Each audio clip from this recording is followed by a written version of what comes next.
Hello everyone, स्वागत है एक बार फिर से आपके अपने YouTube channel state PCS hub में। हम सॉल्व कर रहे हैं यूपी पीसीएस प्रीलिम्स परीक्षा के लिए टेस्ट सीरीज। और ये पीसीएस मंत्रा द्वारा संचालित टेस्ट सीरीज है। 9वें नंबर का ये टेस्ट है, पर हमने छठे तक यहाँ पे सॉल्व किया था। 7वां और 8वां इसलिए नहीं सॉल्व किया क्योंकि वो सी सेट से संबंधित टेस्ट सीरीज हैं, तो उनको बाद में सॉल्व करेंगे। तो यहाँ पे टेस्ट सीरीज ये 9वीं टेस्ट है। और आप पीसीएस के साथ साथ ये बीपीएससी और आरओ जीएस के लिए भी प्रिपरेशन कर रहे हैं और टेस्ट सीरीज सॉल्व करना चाह रहे हैं, तो ये टेस्ट सीरीज आपके लिए इम्पॉर्टेंट है। अगर आरओ के लिए आपको सॉल्व करना है तो इसको तो आप अच्छे तरीके से सॉल्व कर सकते हैं। और बीपीएससी के लिए भी उत्तर प्रदेश एसोसिएशन के क्वेश्चन हटा के बाकी सारे क्वेश्चन इंपॉर्टेंट हैं, यहाँ पे आप उसको सॉल्व कर सकते हैं। पीसीएस मंत्रा एक विश्वसनीय कोचिंग संस्थान है, तो इसके टेस्ट हम सॉल्व कर रहे हैं। तो इसके पहले हमने 6 टेस्ट सॉल्व कर लिया है और चैनल पे अपलोड है। अगर अभी तक आपने नहीं देखा है तो जाके देख सकते हैं। साथ ही वीडियो पे यदि नए हैं तो चैनल को प्लीज़ सब्सक्राइब कर लीजिए, साथ ही बेल आइकन को प्रेस कर लीजिए ताकि कोई भी वीडियो चैनल पे अपलोड हो तो सबसे पहले नोटिफिकेशन आपको प्राप्त हो। और ये जो पीडीएफ है ये हमारे टेलीग्राम चैनल पे अपलोड होता है, तो अभी तक आपने टेलीग्राम नहीं ज्वाइन किया है तो इस वीडियो के डिस्क्रिप्शन बॉक्स में हमने टेलीग्राम लिंक दिया है, वहाँ से आप टेलीग्राम ज्वाइन कर सकते हैं ताकि ये पीडीएफ प्राप्त कर सकें। तो चलिए आगे बढ़ते हैं और सॉल्व करते हैं अपना ये टेस्ट सीरीज। ये फुल लेंथ टेस्ट है, आप यहाँ पे देख पा रहे होंगे। तो चलिए स्टार्ट करते हैं।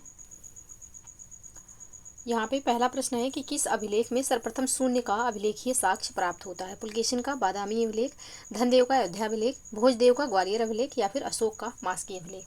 तो यहाँ पे भोजदेव का जो ग्वालियर का अभिलेख है उसमें सर्वप्रथम शून्य का अभिलेखीय साक्ष्य प्राप्त होता है, तो ऑप्शन सी यहाँ पे सही आंसर हो जाएगा।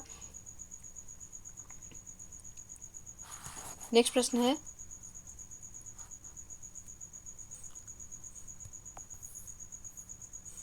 कार्बन डेटिंग को आधार बनाकर सिंधु घाटी सभ्यता की वैज्ञानिक विधि से तिथि निर्धारित करने वाले विद्वान थे? माधव स्वरूप वत्स, धर्मपाल अग्रवाल, मैके या फिर आलचिन। कौन थे ये? तो इनका नाम था धर्मपाल अग्रवाल। ऑप्शन बी यहाँ पे सही आंसर हो जाएगा। कार्बन डेटिंग को आधार बनाकर वैज्ञानिक विधि से तिथि निर्धारित करने वाले पहले जो व्यक्ति थे वह धर्मपाल अग्रवाल थे। इन्होंने 2300 ईसा पूर्व से 1700 ईसा पूर्व तक सिंधु सभ्यता की कालावधि यानी कि समय को माना है।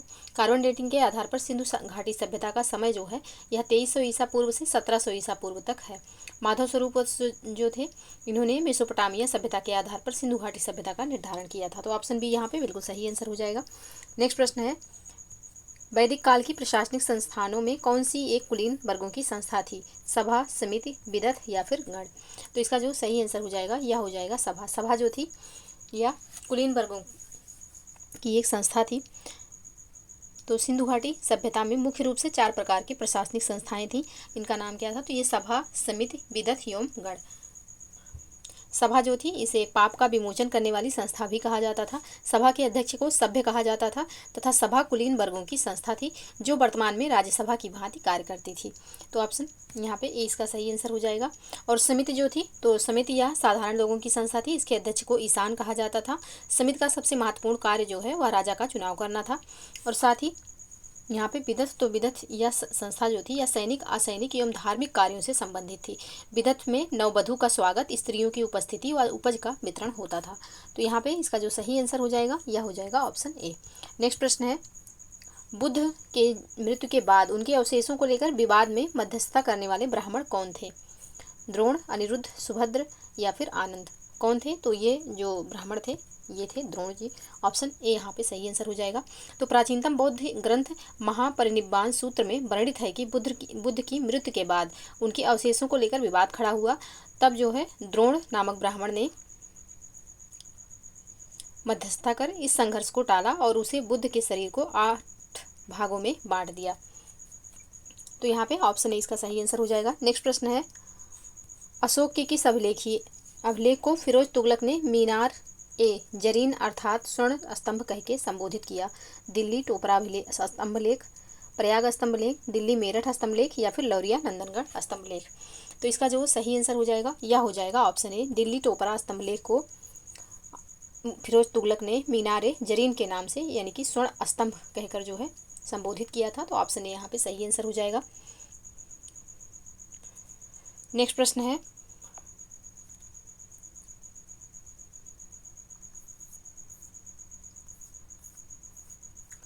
प्रश्न संख्या 6।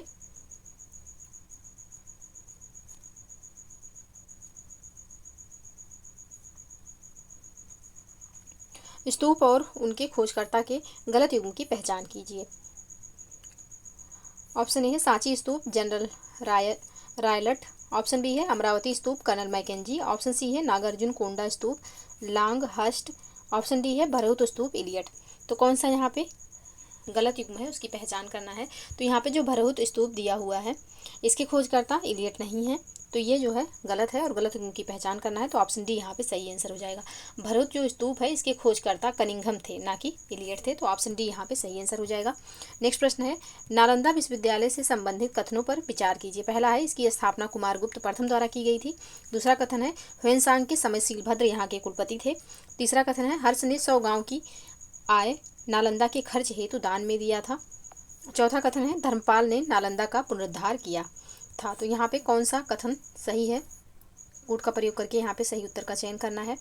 तो यहाँ पे जो है सभी कथन सही हैं। ऑप्शन डी इसका सही आंसर हो जाएगा। नेक्स्ट प्रश्न है प्राचीन स्थलों को उनके अन्य या आधुनिक नाम से सुमेलित कर गलत युग्म की पहचान कीजिए। तो पेरोप, निसडाई, काबुल, महेत, मालदीव, सूरसेन, मथुरा, पुष्कलावती, चारसद्धा। कौन सा यहाँ पे सुमेलित नहीं है उसका पहचान यहाँ पे करना है। तो महेत जो यहाँ पे दिया हुआ है मालदीव, ये गलत है। मालदीव का प्राचीन नाम जो था यह सांदी मत्ती बोद्वीप था। महेत का जो आधुनिक नाम है यह श्रावस्ती है, जो कि उत्तर प्रदेश में स्थित है। सहेत जो है जतवन को कहते हैं। तो यहाँ पे महेत जो है यह मालदीव से संबंधित नहीं है। महेत का जो आधुनिक नाम है यह श्रावस्ती है। तो ऑप्शन बी यहाँ पे सही सुमेलित नहीं है और गलत युग्म का पहचान करना था। तो ऑप्शन बी यहाँ पे सही आंसर हो जाएगा। नेक्स्ट प्रश्न है सल्तनत काल के विभाग एवं उनसे संबंधित अधिकारियों के गलत युग्म की पहचान कीजिए। अमीर मजलिस, दावतों व उत्सव अधिकारी। ऑप्शन बी शाहना ए पील, हस्तिशाला का अधिकारी। दीवान इस्तिहाक अधिकारी, तो ये सरकारी सूचनाओं का अधिकारी होता था। दीवान मामलिक, तो संपूर्ण राज्य का अधिकारी, संपूर्ण राज्य का सेनाधिकारी दीवाने मामलिक। तो कौन सा यहाँ पे गलत है इसका पहचान करना है। तो दीवाने इस्तिहाक जो यहाँ पे दिया हुआ है सरकारी सूचनाओं का अधिकारी, ये यहाँ पे सही नहीं है, क्योंकि दीवाने इस्तिहाक जो होता था यह पेंशन विभाग का मुस्लिम विद्वानों को रोजगार प्रदान करने संबंधी विभाग था। तो ऑप्शन सी यहाँ पे सही सुमेलित नहीं है, ये इसका आंसर हो जाएगा। बाकी तीनों ऑप्शन बिल्कुल सही सुमेलित हैं। नेक्स्ट प्रश्न है निम्नलिखित कथनों पर विचार कीजिए। पहला कथन है उड़ीसा नरेश प्रताप रुद्रदेव गजपति चौतन्य के शिष्य थे। दूसरा पॉइंट है चौतन्य के प्रमुख शिष्य हरिदास मुसलमान थे। और तीसरा कथन है चौतन्य को शिव और शक्ति का अवतार माना जाता है। अब यहाँ पे पूछा गया है कि सही कूट का प्रयोग करके सही उत्तर बताना है। तो यहाँ पे पहला एवं दूसरा कथन सही है, तीसरा यहाँ पे सही नहीं है। तो इसका जो सही आंसर होगा यह हो जाएगा ऑप्शन बी। ऑप्शन बी यहाँ पे सही आंसर होगा। नेक्स्ट प्रश्न है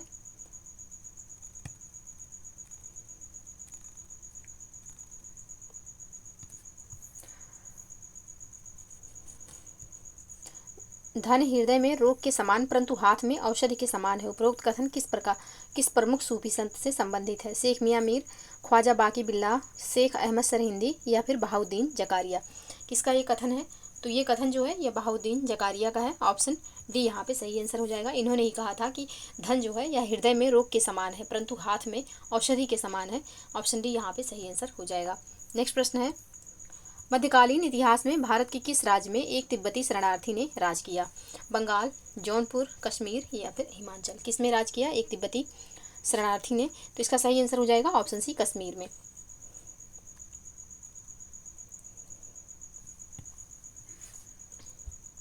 नेक्स्ट प्रश्न है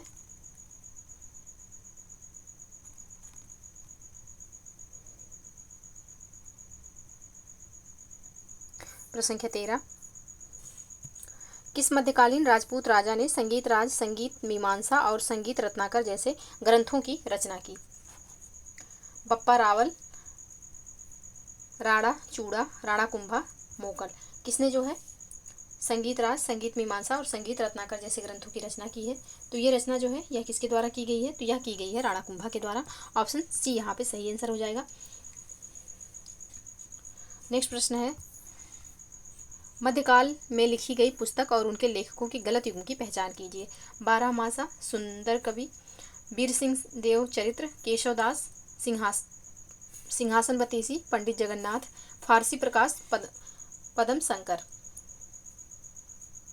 तो यहाँ पे कौन जो है यह सही सुमेलित नहीं है। तो ऑप्शन सी में जो सिंहासन बतीसी दिया हुआ है पंडित जगन्नाथ, ये सही सुमेलित नहीं है, क्योंकि बारहमासा और सिंहासन बतीसी जैसे ग्रंथों की रचना रीतकाल के कवि सुंदर कवि द्वारा किया गया है, यानी कि ये दोनों जो रचनाएं हैं ये सुंदर कवि की हैं। पंडित जगन्नाथ सिंहासन बतीसी के रचनाकार नहीं है। तो ऑप्शन सी यहाँ पे सही नहीं है, यही इसका आंसर हो जाएगा। नेक्स्ट प्रश्न है, शिक्षा के क्षेत्र में प्रसिद्ध दारुल बका नामक कॉलेज की स्थापना किस मुगल ने की थी? जेबुन्निसा, शाहजहां, अकबर, हुमायूं। तो दारुल बका नामक जो कॉलेज था इसकी स्थापना किसके द्वारा की गई थी? तो इसकी स्थापना जो है शाहजहां के द्वारा किया गया था। ऑप्शन बी यहाँ पे सही आंसर हो जाएगा। शिक्षा के क्षेत्र में प्रसिद्ध दारुल बका नामक कॉलेज की स्थापना शाहजहां द्वारा करवाया गया। यद्यपि कुछ विद्वान मानते हैं कि इसकी मरम्मत का कार्य शाहजहां ने किया था। जेबुन्निसा ने दिल्ली में बैतुल उलूम नामक पुस्तकालय की स्थापना की थी। तो ऑप्शन बी यहाँ पे सही आंसर हो जाएगा। नेक्स्ट प्रश्न है, फैजाबाद की संधि किसके मध्य हुई थी? आसिफुद्दौला और अंग्रेज, शुजाउद्दौला और अंग्रेज, मीर कासिम और अंग्रेज, शाह आलम और अंग्रेज। तो फैजाबाद की संधि किसके किसके बीच हुई थी? तो यह संधि आसिफुद्दौला और अंग्रेजों के बीच हुई थी। ऑप्शन ए यहाँ पे सही आंसर हो जाएगा। फैजाबाद की संधि कब हुई थी? तो 1775 में। किसके किसके बीच? तो आसिफुद्दौला और अंग्रेजों के बीच। इसकी जो दो प्रमुख शर्तें थी यह थी कि बनारस पर अंग्रेजी सर्वोच्चता स्वीकार कर ली गई, और दूसरा था कि अंग्रेजों ने अवध की बेगमों की संपत्ति की सुरक्षा की गारंटी ली थी। तो ऑप्शन ए यहाँ पे सही आंसर हो जाएगा। नेक्स्ट प्रश्न है, लखनऊ को अवध राज्य की राजधानी कब बनाया गया? 1717, 1784, 1775 या फिर 1773। तो इसका जो सही आंसर होगा यह हो जाएगा ऑप्शन सी, 1775 में लखनऊ को अवध की राजधानी बनाया गया। तो ऑप्शन सी यहाँ पे सही आंसर हो जाएगा। नेक्स्ट प्रश्न है, गजब की संधि किसके मध्य हुई? शिवाजी और मुगल, राजा राम और ताराबाई, होलकर और अंग्रेज, मीर जाफर और अंग्रेज। तो ये संधि जो है शिवाजी और मुगल के बीच हुई थी। ऑप्शन ए यहाँ पे सही आंसर हो जाएगा। 1668 ईस्वी में दक्षिण के मुगल सूबेदार युवराज मुअज्जम अर्थात औरंगजेब के प्रतिनिधि से शिवाजी की गजब की संधि हुई थी। संधि के प्रस्ताव को मानकर औरंगजेब ने शिवाजी को राजा की उपाधि प्रदान की एवं बीजापुर एवं गोलकुंडा के चौथ वसूलने का अधिकार दिया। इसके साथ ही संभाजी को बरार में एक मनसब और जागीर प्रदान की। तो ऑप्शन ए यहाँ पे सही आंसर हो जाएगा। नेक्स्ट प्रश्न है, स्वतंत्रता के कुछ समय पहले अर्थात 1946 में देश के प्रति व्यक्ति आय कितनी थी? 20 रुपये प्रति वर्ष, 204 रुपये प्रति वर्ष, 246 रुपये प्रति वर्ष या फिर 22 रुपये प्रति वर्ष। तो इसका जो सही आंसर हो जाएगा यह हो जाएगा 204 रुपये प्रति वर्ष थी। ऑप्शन बी यहाँ पे सही आंसर हो जाएगा। नेक्स्ट प्रश्न है, किसी भारतीय विषय पर ब्रिटेन में अंग्रेजी सरकार का गिर जाने की पहली और अंतिम घटना किस एक्ट से संबंधित है? यानी कि किसी भारतीय विषय पर ब्रिटेन में अंग्रेजी सरकार का गिर जाने की पहली और अंतिम घटना किस एक्ट से संबंधित है? रेगुलेटिंग एक्ट 1783, सेटलमेंट एक्ट 1781 या फिर पिट्स इंडिया एक्ट 1784 या फिर चार्टर अधिनियम 1813। किससे संबंधित है ये? तो ये संबंधित है रेगुलेटिंग एक्ट 1783 से। ऑप्शन यहाँ पे सही आंसर हो जाएगा। तो रेगुलेटिंग एक्ट 1783 में व्याप्त दोषों को दूर करने के उद्देश्य से सर्वप्रथम 1783 में डांडाज अधिनियम और नवंबर 1783 में फाक्स का भारतीय अधिनियम लाया गया, किंतु उपरोक्त दोनों ही विधेयक पारित नहीं हो सके। अंततः फाक्स द्वारा प्रस्तुत विधेयक के हाउस ऑफ लॉर्ड्स में पारित न होने के कारण लॉर्ड नॉर्थ एवं फाक्स की गठबंधन सरकार को त्यागपत्र देना पड़ा था। तो ऑप्शन यहाँ पे सही आंसर हो जाएगा। नेक्स्ट प्रश्न है, विद्रोह और उनसे संबंधित क्षेत्र के गलत युग्म की पहचान कीजिए। खामती विद्रोह असम, कोया विद्रोह मणिपुर, गडकरी विद्रोह महाराष्ट्र, भूयान और जुयांग विद्रोह उड़ीसा। तो यहाँ पे कौन सा युग्म जो है गलत है, इसका चयन करना है। तो ऑप्शन बी में जो कोया विद्रोह मणिपुर दिया हुआ है यह गलत है, क्योंकि कोया विद्रोह जो है यहाँ आंध्र प्रदेश में हुआ था। कब? तो 1879 से 1886 के बीच में। कोया विद्रोह आंध्र प्रदेश से संबंधित है, मणिपुर से नहीं। बाकी सारे ऑप्शन जो है वह सही सुमेलित हैं। यहाँ पे पूछा गया था कौन सा गलत युग्म है, तो ऑप्शन बी यहाँ पे गलत हो जाएगा और यही इसका आंसर होगा। नेक्स्ट प्रश्न है, धार्मिक आंदोलन के लिए प्रमुख संत ने यह घोषणा की थी कि समस्त विश्व पर सर्वहारा वर्ग और दलितों का शासन होगा। दयानंद सरस्वती, ज्योतिबा फूले, रामकृष्ण परमहंस, स्वामी विवेकानंद। तो यहाँ पे इसका जो सही आंसर हो जाएगा यह हो जाएगा ऑप्शन डी, स्वामी विवेकानंद ने ऐसा कहा था। तो ऑप्शन डी यहाँ पे सही आंसर हो जाएगा। नेक्स्ट प्रश्न है, निम्नलिखित में से कौन सा गलत सुमेलित है। दास प्रथा का अंत 1843 के एक्ट टा 5 द्वारा, शिशु वध का अंत 1804 के नियम 3 द्वारा, सती प्रथा निषेध 1829 के नियम 16 द्वारा, कन्या शिशु हत्या 1795 बंगाल नियम 21 द्वारा। तो यहाँ पे कौन सा जो है गलत सुमेलित है ये यहाँ पे बताना है। तो ऑप्शन सी में जो यहाँ पे दिया हुआ है सती प्रथा निषेध 1829 के नियम 16 द्वारा, यह सही नहीं है, क्योंकि ये 1829 तो ठीक है, लेकिन नियम 16 नहीं, नियम 17 था यहाँ पे। तो नियम 17 द्वारा इसका निषेध हुआ था सती प्रथा का। लॉर्ड विलियम बेंटिक के शासनकाल में राजा राम मोहन राय जी के द्वारा जो प्रयास किया गया था, उसके तहत 1829 में नियम 17 के तहत सती प्रथा को निषेध कर दिया गया था। तो यहाँ पे यही सुमेलित नहीं है, यानी कि ऑप्शन सी यहाँ पे सही आंसर हो जाएगा। नेक्स्ट प्रश्न है, इनमें से कौन सा नेता मंदिर प्रवेश को लेकर शुरू किए गए वायकाम सत्याग्रह से संबंधित नहीं है? श्री नारायण गुरु, केपी केशव मेनन, के कलप्पन या फिर ईवी रामास्वामी नायकर। कौन इसमें से जो है वह वायकाम सत्याग्रह से संबंधित नहीं है? तो यहाँ पे इसका जो सही आंसर हो जाएगा यह हो जाएगा ऑप्शन सी, के कलप्पन जो है यह मंदिर प्रवेश को लेकर शुरू किए गए वायकाम सत्याग्रह से संबंधित नहीं थे। तो ऑप्शन सी यहाँ पे सही आंसर हो जाएगा। नेक्स्ट प्रश्न है, निम्नलिखित घटनाओं को पहले से बाद के क्रम में लगाइए। पूना समझौता कब हुआ था? तो 26 सितंबर 1932 को हुआ था। व्यक्तिगत सत्याग्रह तो ये हुआ था अक्टूबर 1940 में। तीसरा गोलमेज सम्मेलन जो हुआ था 17 नवंबर 1932 को। और गांधी इरविन समझौता जो हुआ था 5 मार्च 1931 को हुआ था। 1931 को हुआ था गांधी इरविन समझौता। तो इसका जो सही क्रम हो जाएगा यह हो जाएगा, सबसे पहले गांधी इरविन समझौता आएगा, फिर आपका हो जाएगा पूना समझौता, फिर फिर तृतीय गोलमेज सम्मेलन और फिर व्यक्तिगत सत्याग्रह। तो ऑप्शन ए यहाँ पे सही आंसर हो जाएगा इसका। नेक्स्ट प्रश्न है, मानव विकास सूचकांक 2023-24 के विषय में निम्नलिखित कथनों पर विचार कीजिए। पहला है, यह रिपोर्ट विश्व बैंक द्वारा जारी की जाती है। दूसरा कथन है, पिछले वर्ष 2022 में इस रिपोर्ट में भारत की रैंक 134वीं थी। तो उपयुक्त कथनों में से सत्य कथन का चयन करना है। तो यहाँ पे केवल दूसरा कथन सही है, ऑप्शन बी यहाँ पे सही है, पहला सही नहीं है, क्योंकि मानव विकास रिपोर्ट जो है यह संयुक्त राष्ट्र विकास कार्यक्रम यानी कि UNDP द्वारा जारी किया जाता है। तो यहाँ पे विश्व बैंक नहीं होगा, तो पहला गलत हो जाएगा, सिर्फ दूसरा सही है। तो ऑप्शन बी यहाँ पे बिल्कुल सही आंसर होगा। नेक्स्ट प्रश्न है, वर्ल्ड ट्रेड ऑर्गेनाइजेशन का 13वां मंत्री स्तरीय सम्मेलन निम्नलिखित में से किस शहर में आयोजित किया गया? आबू धाबी, न्यूयॉर्क, पेरिस या फिर लंदन। तो इसका जो सही आंसर हो जाएगा यह हो जाएगा आबू धाबी में। ऑप्शन ए यहाँ पे सही आंसर होगा, जो कि 26 फरवरी 2024 से 2 मार्च 2024 तक संयुक्त अरब अमीरात के आबू धाबी में आयोजित किया गया। ऑप्शन ए यहाँ पे सही आंसर हो जाएगा। नेक्स्ट प्रश्न है, 23 मार्च 2024 को विश्व भर में मनाए गए अर्थ आवर 2024 की थीम क्या थी? तो ये जो थीम थी यह थी, हमारे एक साझा घर के लिए एकजुट होना। ऑप्शन सी यहाँ पे सही आंसर हो जाएगा। नेक्स्ट प्रश्न है, मार्च 2023 में किस प्रदेश द्वारा ग्रीन हाइड्रोजन पॉलिसी को मंजूरी प्रदान की गई? तो ग्रीन हाइड्रोजन पॉलिसी की जो मंजूरी मार्च 2023 सॉरी ये 24 होगा, 23 नहीं है, मार्च 2024 में जो मंजूरी दी गई या उत्तर प्रदेश सरकार द्वारा दी गई। ऑप्शन डी यहाँ पे सही आंसर हो जाएगा। नेक्स्ट प्रश्न है, मार्च 2024 में आयोजित संयुक्त अभ्यास भारत शक्ति के विषय में निम्नलिखित कथनों पर विचार कीजिए। पहला कथन है, यह भारत की तीनों सेनाओं का त्रिसेवा अभ्यास है। दूसरा कथन है, इस अभ्यास का आयोजन विशाखापत्तनम में किया गया। उपयुक्त में से सत्य कथन कौन सा है? तो यहाँ पे सिर्फ पहला कथन यहाँ पे सही है, दूसरा यहाँ पे सही नहीं है, क्योंकि इसका आयोजन जो है यह विशाखापत्तनम में नहीं किया गया था, पोखरण में इसका आयोजन किया गया था। तो यहाँ पे सिर्फ पहला सही है, दूसरा सही नहीं है। तो ऑप्शन ए इसका सही आंसर हो जाएगा। नेक्स्ट प्रश्न है, निम्नलिखित में से किस शहर में प्रधानमंत्री द्वारा भारत की पहली अंडर रिवर मेट्रो सुरंग का उद्घाटन किया गया? नई दिल्ली, मुंबई, हैदराबाद या फिर कोलकाता। तो इसका सही आंसर हो जाएगा कोलकाता। ऑप्शन डी यहाँ पे सही आंसर होगा। नेक्स्ट प्रश्न है, हाल ही में चर्चा में रहा ऑपरेशन इंद्रावती का संबंध निम्नलिखित में से किस घटना से रहा है?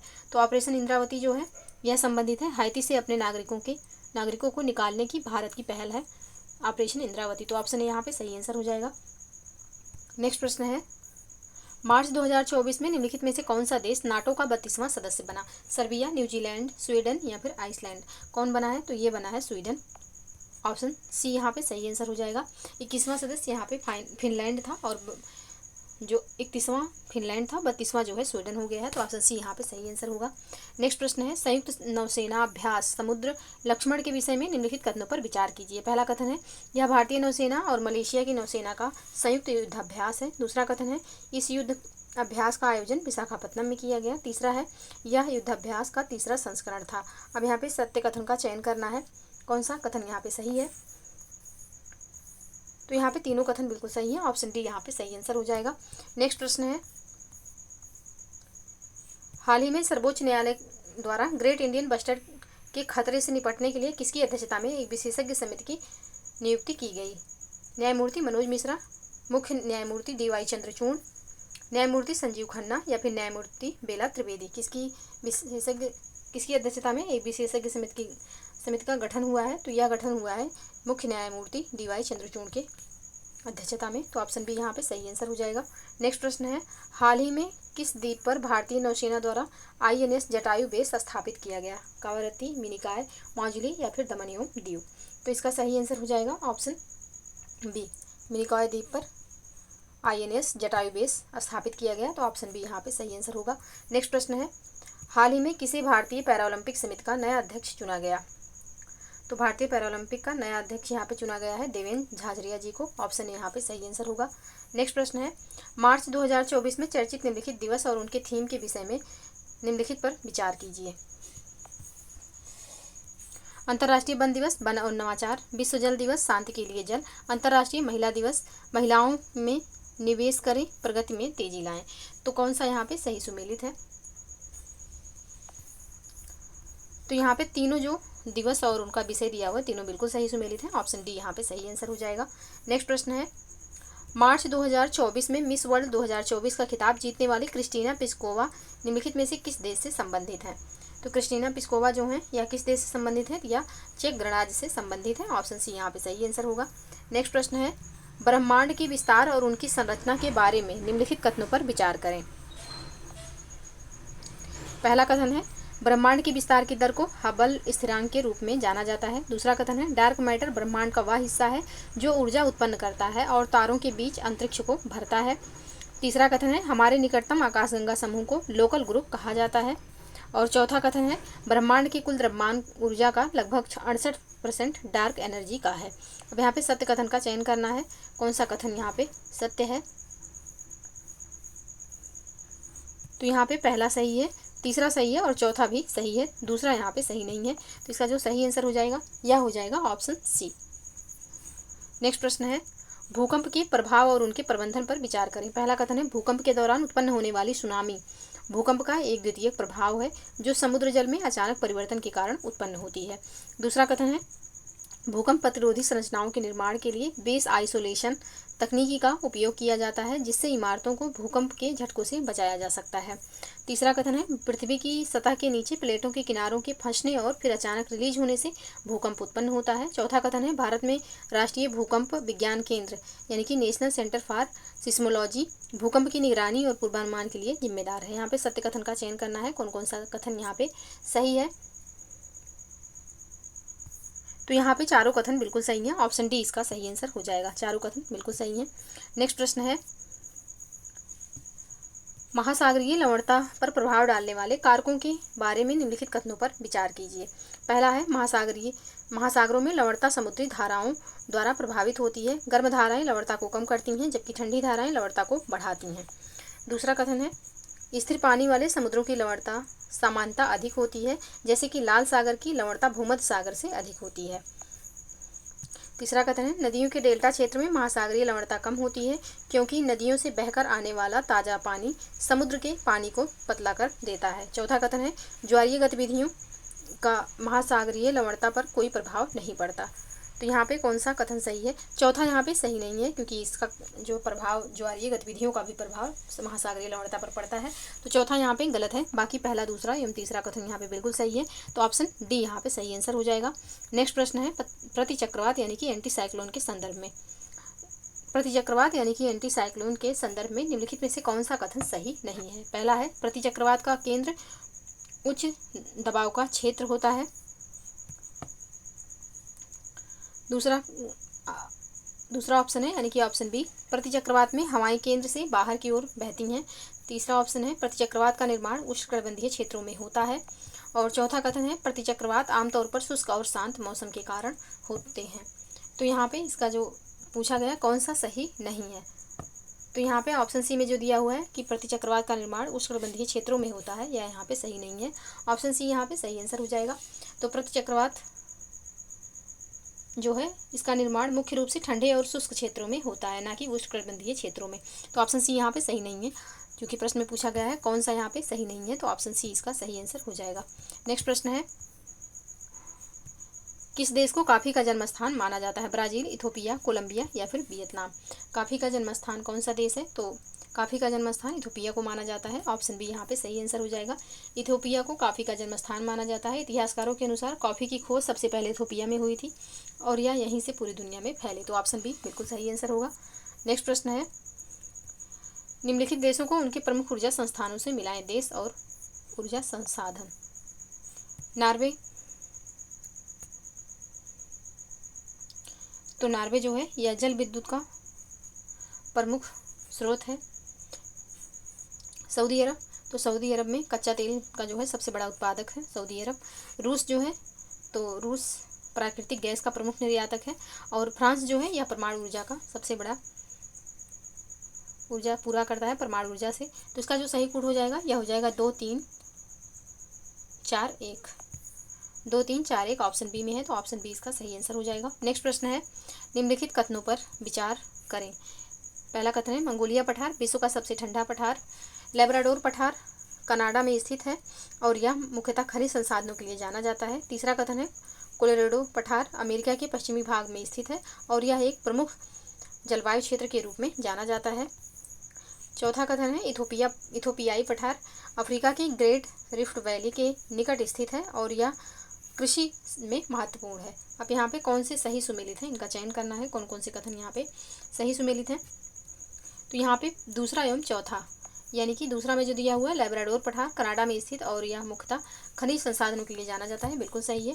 और साथ ही चौथा कथन जो यहाँ पे दिया हुआ है, इथोपियाई पठार अफ्रीका की ग्रेट रिफ्ट वैली में निकट स्थित है और यह कृषि में महत्वपूर्ण है। तो दोनों कथन यहाँ पे दूसरा एवं चौथा सही है। ऑप्शन डी यहाँ पे सही आंसर हो जाएगा। नेक्स्ट प्रश्न है, कथन कारण से संबंधित है। कथन है, उत्तरी अमेरिका के घास के मैदान जिन्हें पंपास के नाम से जाना जाता है बड़े पैमाने पर कृषि के लिए उपयोग किए जाते हैं। कारण क्या है कि पंपास क्षेत्र की भूमि उर्वर है और यहाँ की जलवायु समशीतोष्ण है जो इसे कृषि के लिए उपयुक्त बनाती है। अब कौन सा यहाँ पे सही है पंपास के बारे में? तो कथन तो यहाँ पे बिल्कुल गलत है, क्योंकि पंपास जो है उत्तरी अमेरिका नहीं दक्षिणी अमेरिका में है।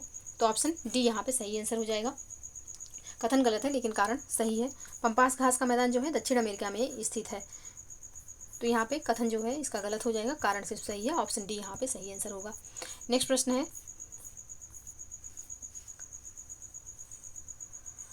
नीचे दिए गए देशों की सूची को उनसे संबंधित राजधानियों से मिलाएं।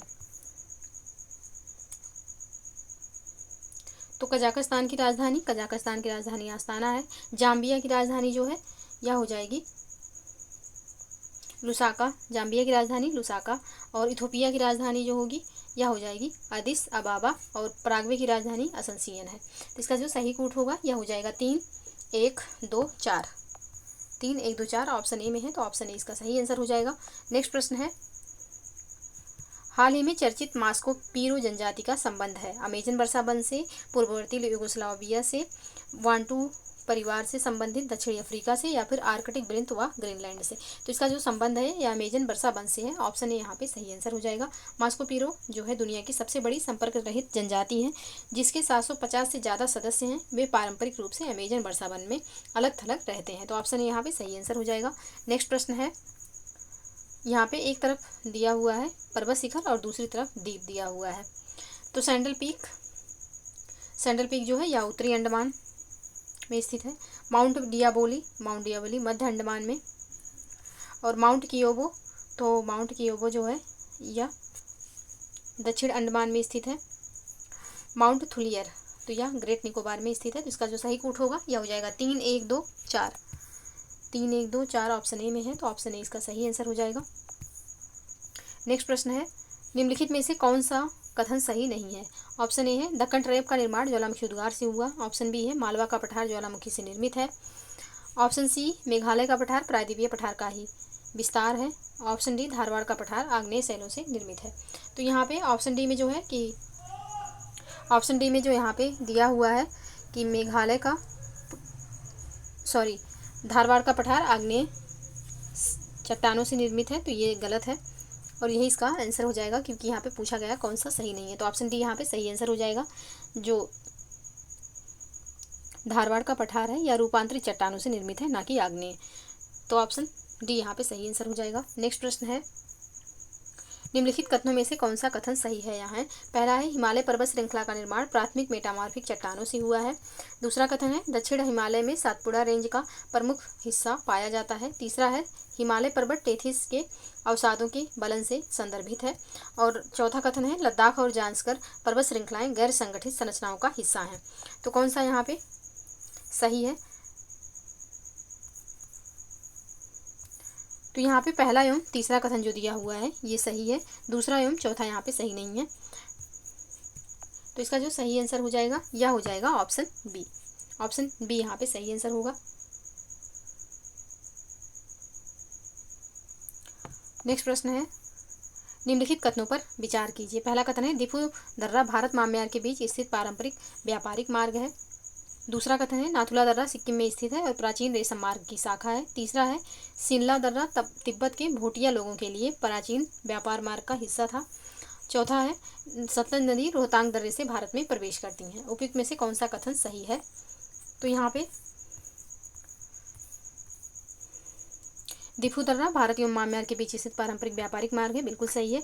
नाथुला दर्रा सिक्किम में स्थित है और प्राचीन रेशम मार्ग की शाखा है, ये भी सही है। सिनला दर्रा तिब्बत के भोटिया लोगों के लिए प्राचीन व्यापार मार्ग का हिस्सा था, ये भी कथन सही है। यानी कि ये तीनों कथन सही हैं। ऑप्शन ए यहाँ पे सही आंसर हो जाएगा। और जो यहाँ पे दिया हुआ है कि सतलज नदी रोहतांग दर्रे से, तो ये गलत है। सतलज नदी जो है सिपकिला दर्रे से भारत में प्रवेश करती है, तो चौथा गलत हो जाएगा। सिर्फ पहला, दूसरा एवं तीसरा सही है, तो ऑप्शन ए यहाँ पे सही आंसर होगा। नेक्स्ट प्रश्न है, पंचेश्वर बहुउद्देशीय परियोजना संबंधित है महाकाली नदी, प्राणहिता नदी, सुमनसिरी नदी या फिर परवरा नदी से। तो पंचेश्वर बहुउद्देशीय परियोजना जो है भारत तथा नेपाल की सीमा पर स्थित है और यह महाकाली नदी पर विकसित की गई है, तो ऑप्शन ए यहाँ पे सही आंसर हो जाएगा। नेक्स्ट प्रश्न है, भारत की झीलों को उनके विशेष लक्षणों के साथ मिलाएं। तो लोनार झील जो है यह महाराष्ट्र में स्थित है और यह एक क्रेटर झील है।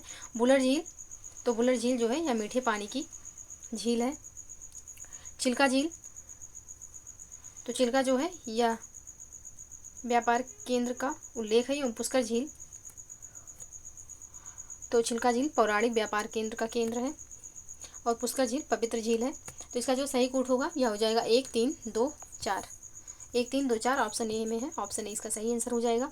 नेक्स्ट प्रश्न है, निम्नलिखित कथनों पर विचार कीजिए। कथन, लाल मृदा में नाइट्रोजन और फास्फोरस की कमी होती है। कारण है लाल मृदा का निर्माण बेसाल्टिक चट्टानों के अपक्षय से होता है। तो यहाँ पे कथन कारण जो है बिल्कुल सही है, लेकिन यहाँ पे स्पष्टीकरण सही नहीं है, तो ऑप्शन बी इसका सही आंसर हो जाएगा। नेक्स्ट प्रश्न है, निम्नलिखित कथनों पर विचार कीजिए। पहला कथन है भारत में खरीफ फसलें मुख्यतः मानसून के दौरान बोई जाती हैं।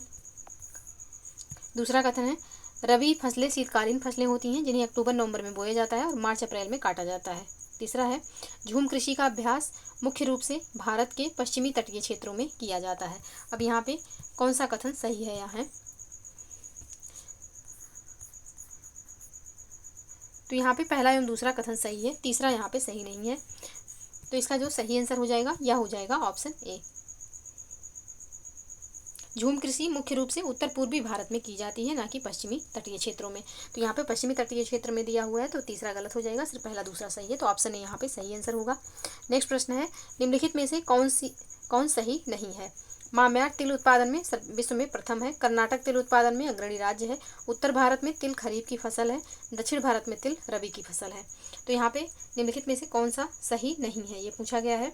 तो यहाँ पे ऑप्शन बी में जो दिया हुआ है कर्नाटक तिल उत्पादन में अग्रणी राज्य है, तो ये यहाँ पे सही नहीं है। ऑप्शन बी इसका सही आंसर हो जाएगा, क्योंकि तिल उत्पादन में अग्रणी राज्य जो है या भारत में राजस्थान है। तो ऑप्शन बी यहाँ पे सही आंसर होगा।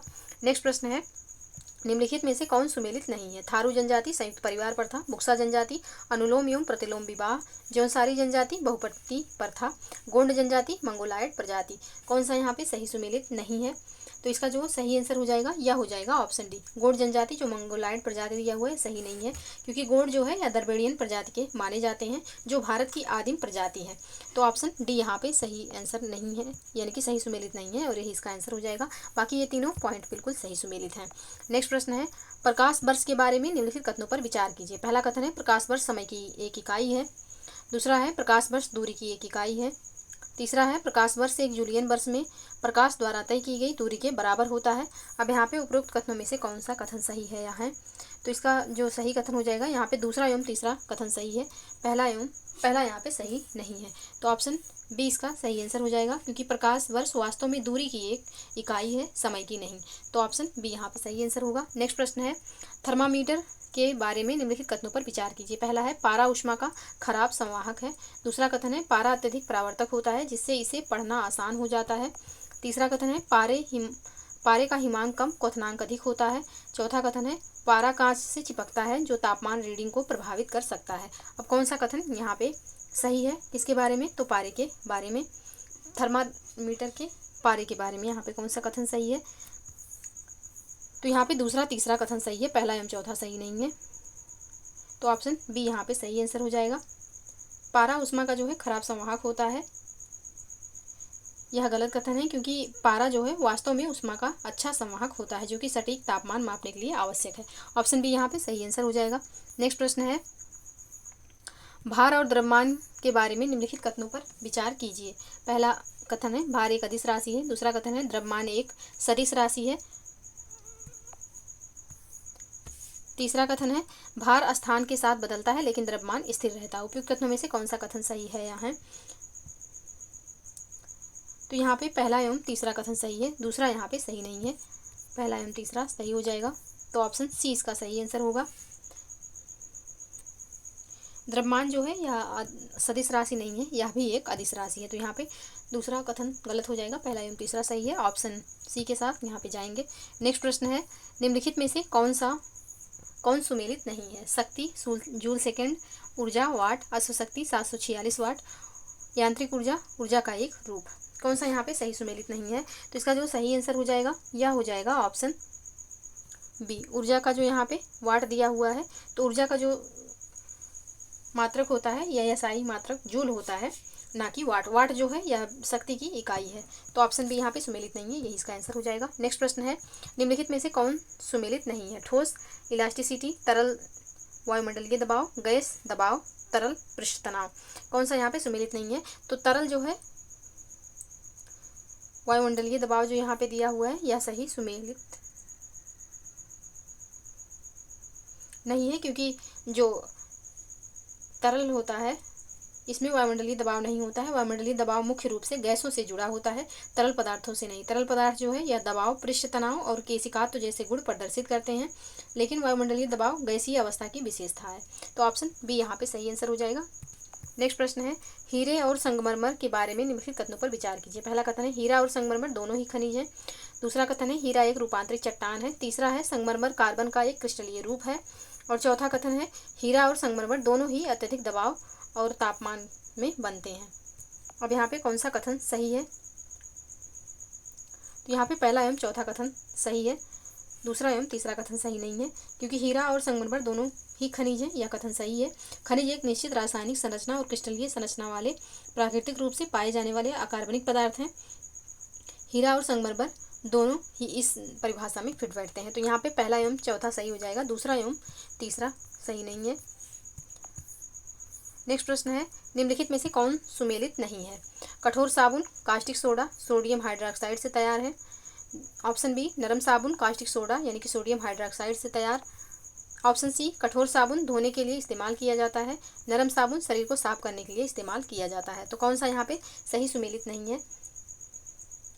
तो यहाँ पे ऑप्शन बी में जो दिया हुआ है नरम साबुन कास्टिक सोडा सोडियम हाइड्रोक्साइड से तैयार, तो ये यहाँ पे सही नहीं है, क्योंकि नरम साबुन जो है या पोटेशियम लवण से तैयार किए जाते हैं। कास्टिक सोडा यानी कि सोडियम हाइड्रोक्साइड से निर्माण नहीं इनका होता है। तो ऑप्शन बी यहाँ पे सही सुमेलित नहीं है, यही इसका आंसर हो जाएगा। तो आज के लिए बस इतना ही, मिलते हैं नेक्स्ट वीडियो में। तब तक के लिए आप लोग पढ़ते रहिए, स्वस्थ रहिए। जय हिंद, जय भारत।